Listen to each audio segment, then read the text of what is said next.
Mr Deputy Speaker, I rise today in support of this bill, the Office for the Ageing Adult Safeguarding Amendment Bill 2018, which fulfils another government election commitment, and this government has made a habit out of fulfilling election commitments, Mr Deputy Speaker, and as we know, habits can be difficult to break, so look forward to a boring, predictable ride for those opposite.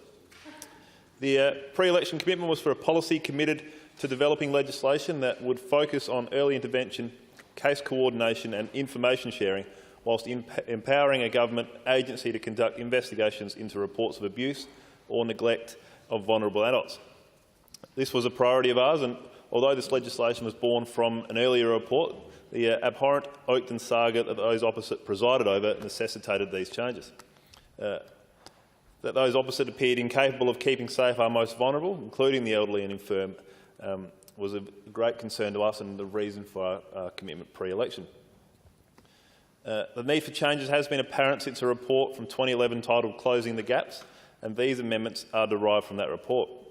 It also addresses many of the recommendations of the previous state and national inquiries into elder abuse, namely the Australian Law Reform Commission's inquiry into protecting the rights of older Australians from abuse, and the final report of the Joint Committee on Matters relating to elder abuse. It also takes into account a report from our Independent Commissioner Against Corruption titled Oakden, a shameful chapter in our South Australia's history, which again was necessitated by conduct of members opposite during their previous term of government. Clearly, there has been a number of reports that have recommended change, and it's finally being delivered. The unfortunate reality is that 1 in 20 older Australians experience some form of abuse, and often it is imposed upon them by someone they know and trust. Not only that, but for every one report, it is likely that another 5 remain hidden, which is a truly shocking statistic indeed, Mr Deputy Speaker. These people have earned the trust of their victim, and in other situations where they might not know the victim, can impose physical, financial, sexual, chemical, neglectful or emotional abuse upon their victims. Indeed, often it is found that financial and emotional abuse occur concurrently and certainly occur most frequently. One of the gaps or deficiencies that has been identified in our system is that there has not been a single government agency tasked with protecting older South Australians.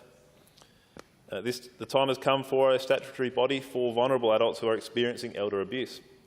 This bill provides for that. It will establish the Adult Safeguarding Unit located within the Office for Ageing Well, which is in turn within the Department for Health and Wellbeing. This new safeguarding unit will complement SAPOL as well as other government and non-government agencies by finally providing South Australians with an approachable, empowered body which has the statutory responsibility and accountability for responding to reports of abuse, neglect or mistreatment of vulnerable adults.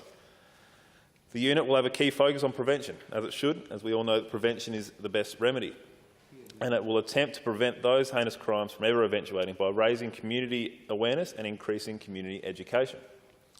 Where attempts to prevent these crimes from occurring, the unit will have the ability to receive reports of alleged or suspected abuse. The unit will then have investigatory powers to look further into these reports, assess and investigate them, and then either refer them to the appropriate bodies or persons. Alternatively, the unit will be empowered to work collaboratively with other agencies to coordinate a multi-agency and multidisciplinary approach to responding and resolving these reports.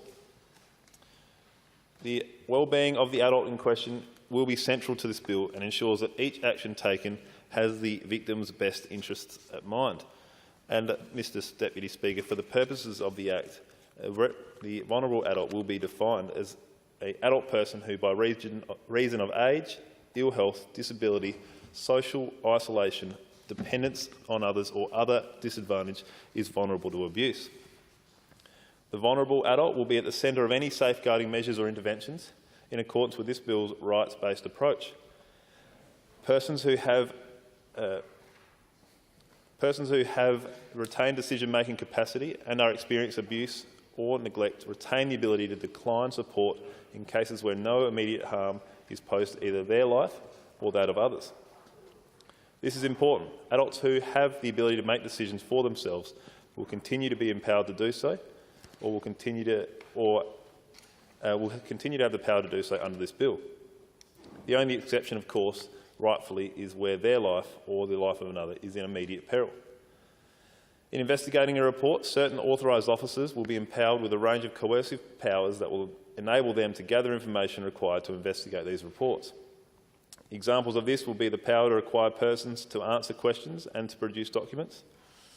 This is essential so that these matters can be properly investigated and these offenders can be brought to justice.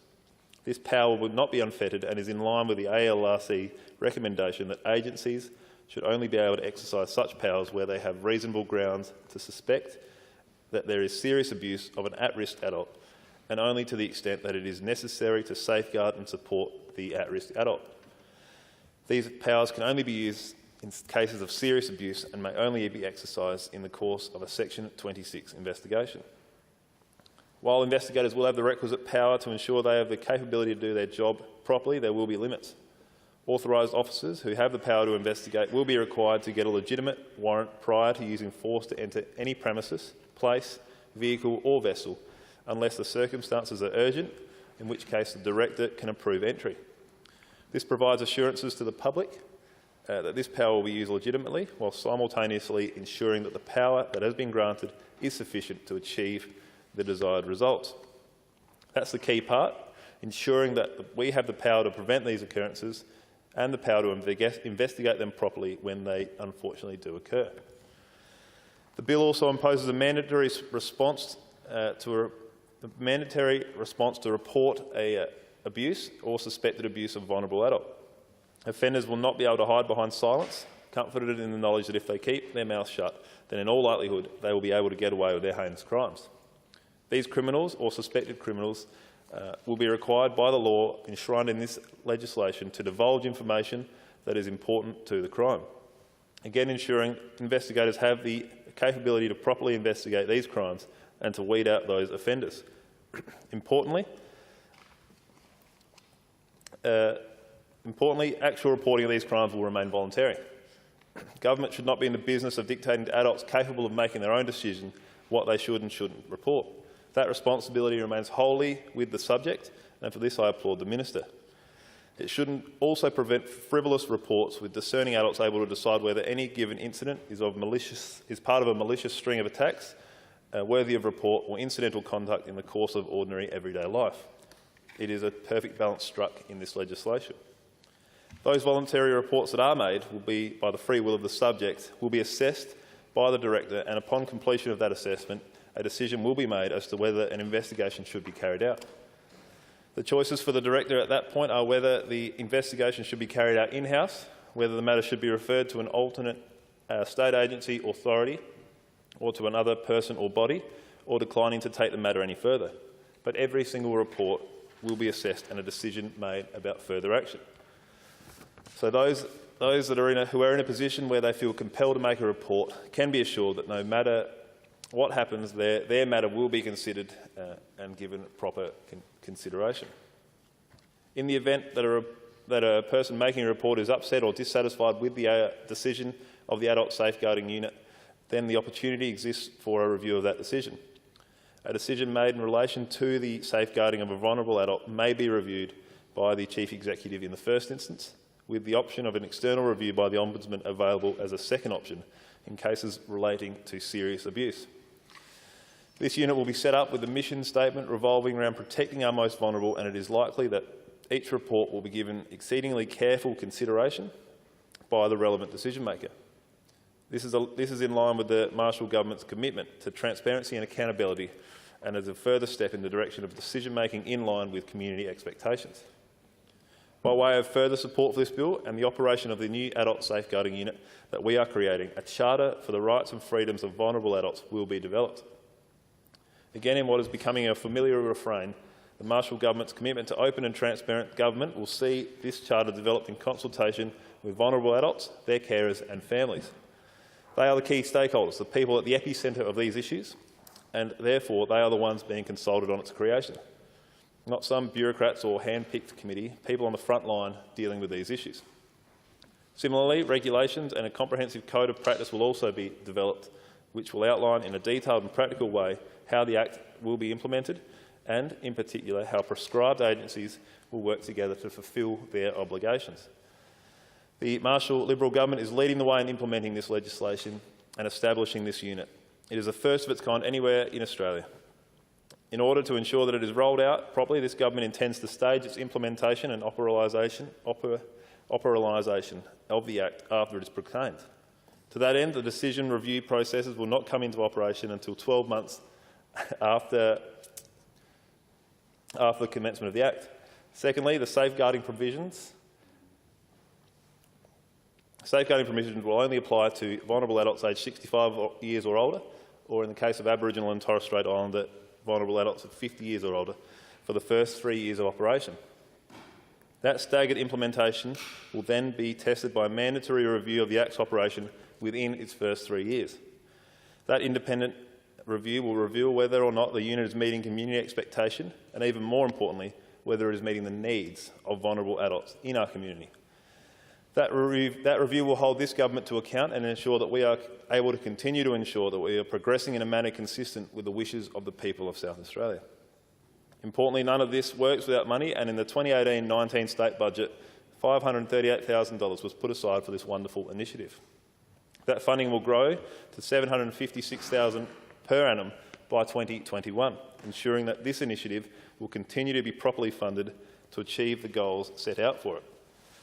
These are simple goals, Mr Deputy Speaker, and outlined in Section 12 and perhaps best articulated by subsection 1, that all vulnerable adults are treated with respect for their dignity, autonomy and right to self-determination. This government is ensuring that vulnerable adults retain their dignity by introducing investigative powers and preventative measures to reduce or eliminate the abuse that many have had to endure. But we are also preserving their right to self-determination by making reporting voluntary and ensuring they continue to act how they so choose. I also note with interest that Professor Wendy Lacey, the Dean and Head of the School of Law at University of South Australia, has worked closely with the government to develop this new bill, and note that she was actually a lecturer of mine whilst I was at law school at uni. So it's good to see her playing an active role in developing this new legislation, and congratulate her on her contribution. I'm looking forward to seeing it rolled out. These recommendations came out of a report in 2011, but it took until March 2018 for a government to enact these changes. I'm pleased but not surprised, Mr Deputy Speaker, that it was a Liberal government that finally enacted these changes. Our community is better for it, our vulnerable adults will be better for it, and if only these changes had been made earlier. I commend the bill to the House. Member for Ramsey. Thank you, Mr Deputy Speaker. I rise today to support this bill and acknowledge that this is an important addition to protecting the rights of older South Australians. As others have talked about, we will be the first to lead the country in a safeguarding unit for older South Australians. What I'd like to reflect on is the significant work that has happened over many years to raise awareness and understanding within the community